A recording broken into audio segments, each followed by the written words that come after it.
What's going on, guys? So today's video is to address a question that in terms of RVs is probably the most often asked question on my channel by subscribers and viewers via email, Facebook, comment section, and Instagram. So I'm going to attempt to tackle this, and this is an important one if you're shopping for an RV. So you're definitely not going to want to miss this. Hang tight, I'll be right back.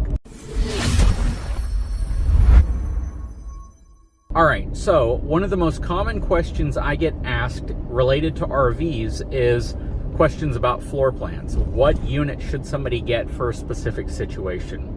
And I've talked about this in the past, that it's very difficult for me to specifically tell you what type of RV floor plan you should get, because I don't know your situation. I don't know what makes you comfortable in an RV. I don't know what you're specifically looking for in terms of amenities, features, placement, all of that.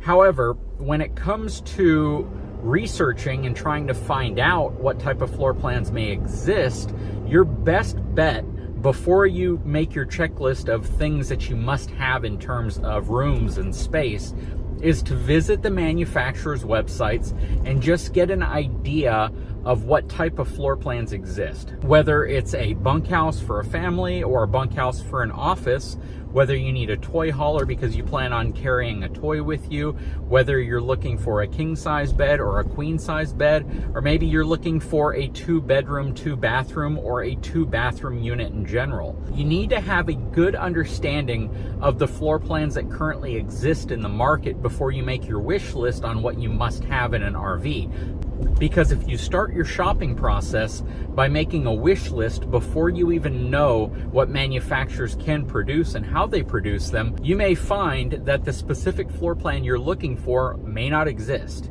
It may not exist mainly because the compromise is just too great for a manufacturer to, I guess, come up with that floor plan and believe it'll sell. Let me give you an example.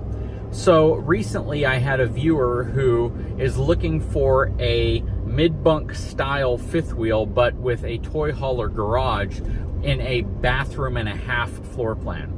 Well, that floor plan does exist, but the next item on the list was to have a rear living room type living accommodations without sacrificing space. Basically, they don't want a toy hauler type interior living room kitchen space. And that floor plan does not exist. So if you are looking for something with a separate bedroom in addition to the garage space, and you still want to have a full garage and you still want to have plenty of space in the kitchen and living room, you're probably not going to find that floor plan. You can find a floor plan that hits every individual criteria. Unfortunately, you're probably not going to find one that hits all of those criteria, mainly because of the compromise that needs to happen. You're dealing with a limited amount of space, and in that space you have to try to fit everything. And if your RV is a larger RV and it has slides, well, the challenge then becomes trying to fit everything into a floor plan that slides will adequately function in when they're both closed and open. It's very easy to make a floor plan look like everything will fit when the slides are out. But if you reevaluate that floor plan once the slides are in, you might realize, okay, so I can't put something there because a slide will contact it, or it takes up the space the slide would need when the slide is in. And that's the challenge a lot of folks are going to encounter when you're looking for a specific floor plan that checks every single box that you may be, after. Now, another example of that is having 2 bathrooms. A lot of folks add 2 bathrooms as a priority to their RV floor plan checklist, but then they realize that once you get the RV, the bathroom with the shower in it is the one that's in most demand, because that's typically what people are all trying to do around the same time. They're trying to bathe. So having a bath and a half isn't quite as needed as you might think, unless the floor plan separates the bathroom with a bedroom. For instance, if you're looking at some of these larger front living room, rear bedroom, or rear living room, front bedroom fifth wheels, you might notice some that have a half bath off of the kitchen.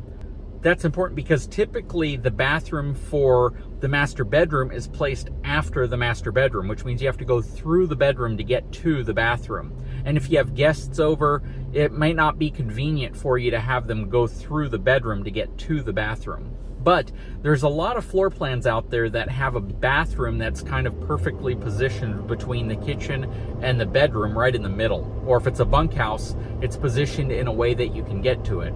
The challenge you run into with half baths is it's great if a lot of people need to use the bathroom at the same time, but that only happens maybe 5% of the time on a trip. And most of the time people can hold it until the person using the bathroom gets out, most of the time.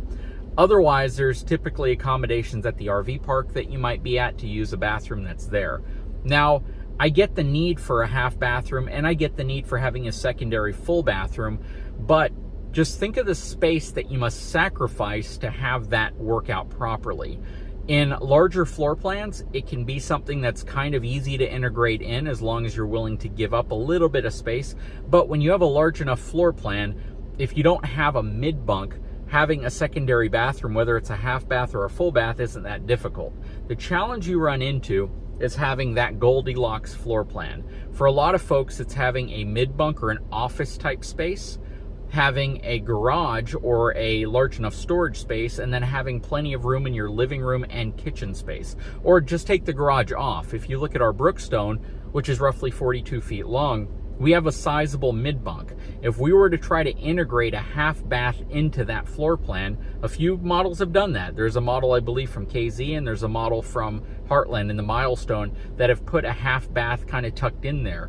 But what you'll realize is the kitchen and the living room have taken the hit in terms of space. Primarily the kitchen. You lose a lot of countertop space, and in the living room, you start combining the kitchen and living room with the island and everything into kind of one space by giving yourself an adequate sized half bath. So that's one of the things that you need to definitely be sure of when you're selecting your floor plan, is before you come up with your must-haves, look at what floor plans are available. Visit all of the manufacturers' websites. They'll all give you virtual tours of the units. They'll all give you a good layout, a floor plan to let you see what's out there. But if you see a floor plan that seemingly has every single thing you're looking for, look at what was compromised.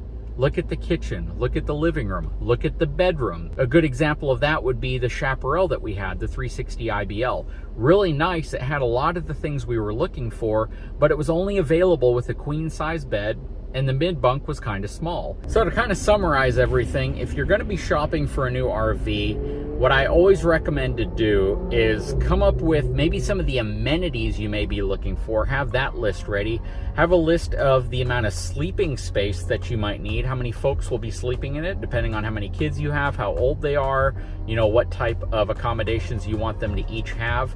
And then start looking at all the manufacturers' websites and look at the floor plans that you feel fit your need. And then shop the other ones for certain attributes that will then better suit your ability to use the RV. An example of that might be, you know, the Grand Design Solitude mid-bunk and the Coachmen Brookstone that we have very functional kitchens in terms of shelving, cabinet space, pantry space, all of that. Whereas some of the other mid-bunks that we've looked at struggle in some of those areas. So we found the floor plan, we know we wanted a mid-bunk, we found the living room and the kitchen area that we like. It's just expanding upon that to find the specific mid-bunk that fits our needs best. So whenever you're shopping, again, just be sure to check out the websites. Be sure to look at where slides are going to be whenever you pull them in.